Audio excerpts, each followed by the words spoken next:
Bilang mga Pilipino ay maraming naging masaya sa pagkapanalo ni Carlos Yulo sa Olympics ng 2 gintong medalya. Pero sa gitna ng kanyang pagkapanalo ay nabalot ng kontrobersya dahil sa hindi nila pagkakaunawaan ng kanyang ina at ganoon din ng kanyang kapamilya.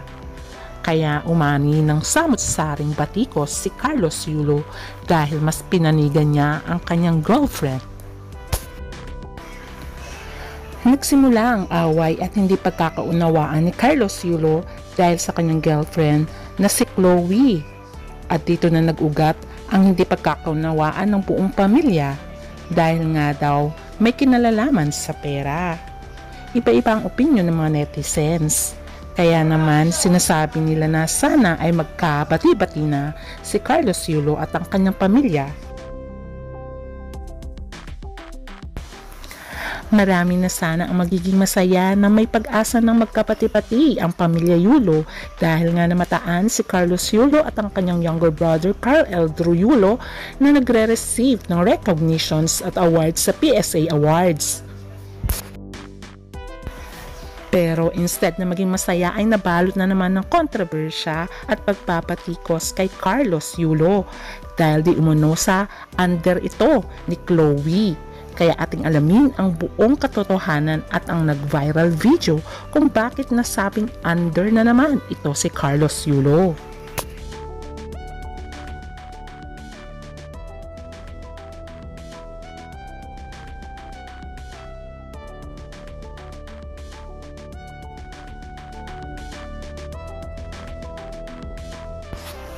Marami ang naging masaya at proud kay Carlos Yulo dahil ito ang first time na nagkamit ng gintong medalya ang Pilipinas. Hindi lamang isa kundi 2.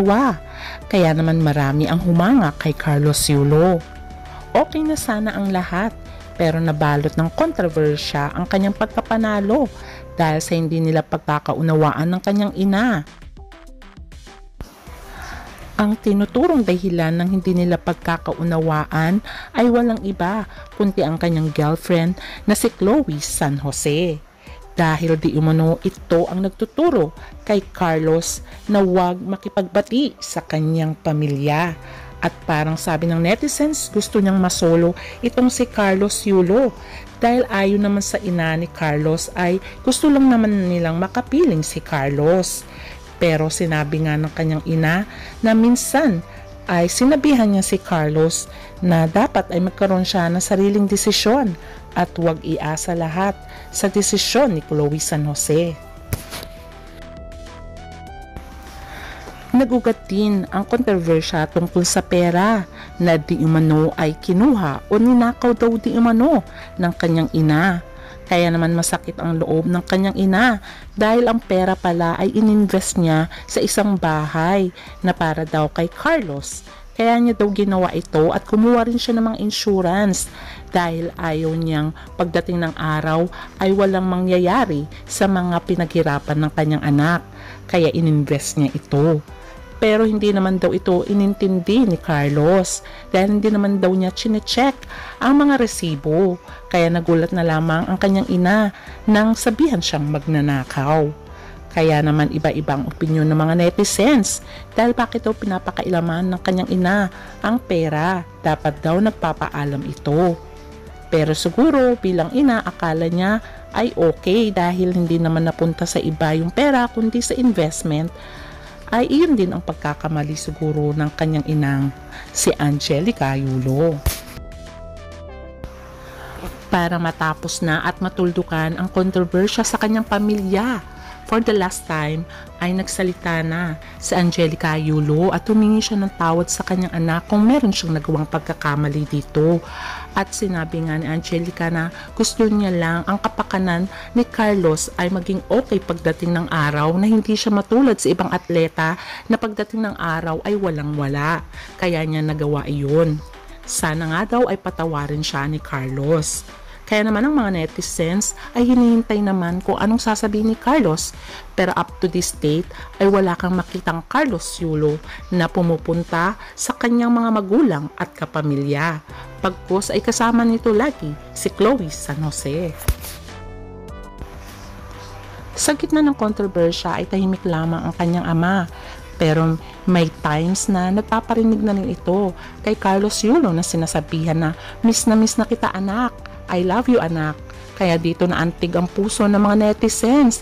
Bakit ganun ang sinasabi ng kanyang ama? Ibig sabihin until now ay hindi nagpapakita si Carlos Yulo sa kanyang pamilya. Sabi nga ng mga netizens, bakit kung talaga naman na kay Angelica lahat at ginastos ni Angelica ang pera ng kanyang anak, bakit ganun pa rin ang kanilang pamumuhay? Sikip-sikip pa rin ang kanilang bahay dahil nandun ang kanyang lola at lolo na nakatira pa. At bakit naman si Nanay Angge wala nang ginawa kundi magtinda at mag-live online para sa kanyang online selling? Ang sabi pa nga ng netizens, more than 100 million na ang na-receive ni Carlos Yulo. Pero natitiis niya ba ang kanyang mga magulang at kapatid? Lalong-lalo na ang kanyang grandparents, lola at lolo. Makikita naman sa larawang ito kung hindi dahil sa kanyang lolo ay walang Carlos Yulo.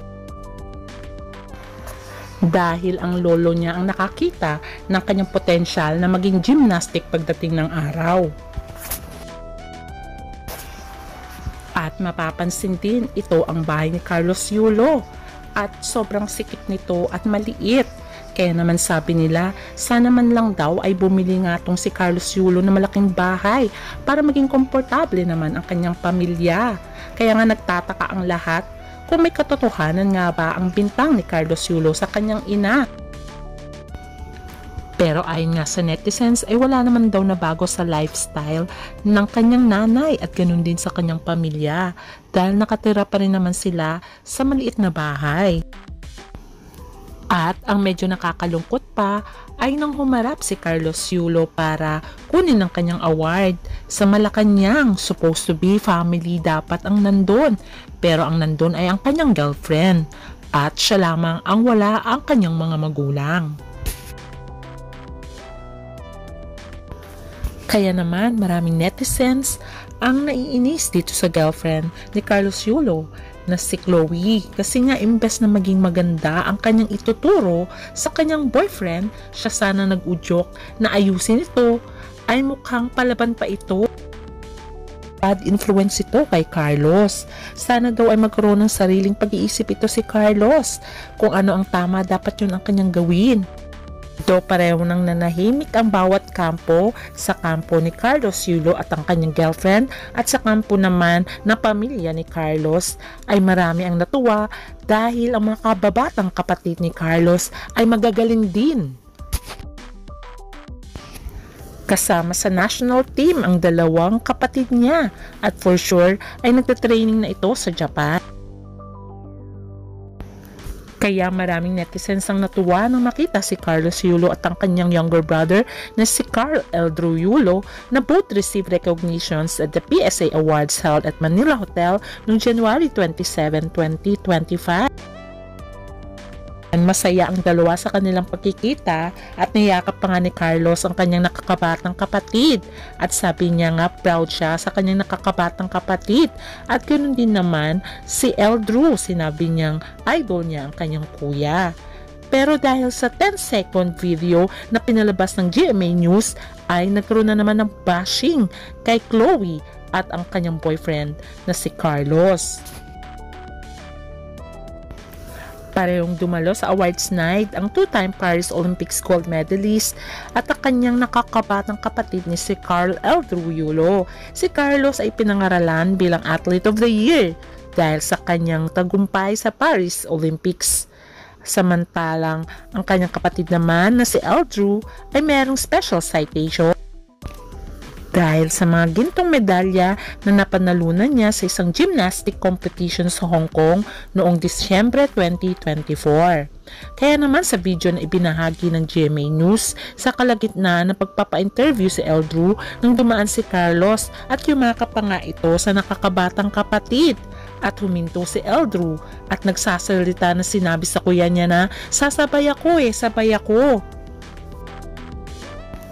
Makikita nga at maririnig na tinanong pa nga ni Carlos si Chloe na nasa likuran at sinabi niyang isasama ba natin ito habang tinuturo si Eldrew. Ang sagot naman daw ni Chloe sige, hatid natin. So iniisip harapin nyo sa videong ito. Kaya naman hindi maiwasan na patikusin na naman itong si Carlos dahil parang under daw ito ni Chloe. Kapatid niya ito, bakit kailangan pa niyang tanungin kung ihahatid at gusto nga sumabay ng kapatid niya dahil siguro namimiss niya ang kanyang kuya. Bakit kailangan pa mag-ask ng permission daw kay Chloe ayon sa mga netizens. May isang ang nag-comment, hala, kailangan pa bang tanungin ang partner kung isasama ang kapatid? Sinong pera ba yung pinangbili na sasakyan nila? Diba ikaw, Carlos? Kapatid mo yan. Bakit mo siya ginaganon? At nagkomento pa ang ilang fan, kailangan pa ba may approval ni Goldie bago isama ang kapatid? Ano ba yan? Wala ka bang sariling desisyon para sa kadugo mo? Ayon pa sa mga netizens. Kayo, bilang isang netizens, anong masasabi nyo? Tama ba ang ginawa ni Carlos Yulo at magpapaalam pa talaga sa girlfriend niya kung isasabay ang kanyang kapatid? Please comment down. Kaya imbes na sana maging masaya ang mga fans dahil nakita nilang nag-uusap na at na-appreciate ni Carlos ang kanyang kapatid na si Eldrew at si Eldrew naman ay masaya na makita muli ang kanyang kapatid ay nabahida na naman ng kontrobersya. Kaya dito napagtanto ng mga fans na mukhang under nga talaga itong si Carlos Yulo. Dahil bilang kapatid ay hindi mo gagawin yun. Ikaw dapat ang magdi-decide at magsasabi sa kapatid mo, o ihahatid na kita dahil ikaw ang may sasakyan. O kaya tara na, kain tayo. Pero nadismaya ang mga fans dahil kailangan pang ipaalam sa girlfriend. Ito rin siguro ang dahilan na nakita ng kanyang ina na sunod-sunuran na itong si Carlos sa kanyang girlfriend dahil pati nga sila ay sinuway na at kinalimutan na.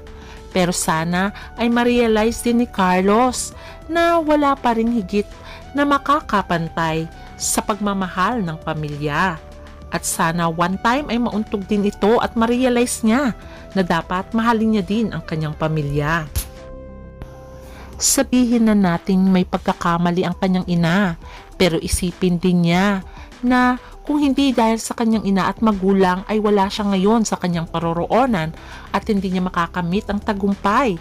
Dahil kung hindi dahil sa kanyang ina na nag-push sa kanya na harapin ang Japan training, for sure ay walang Carlos Yulo na nanalo ngayon sa Olympics.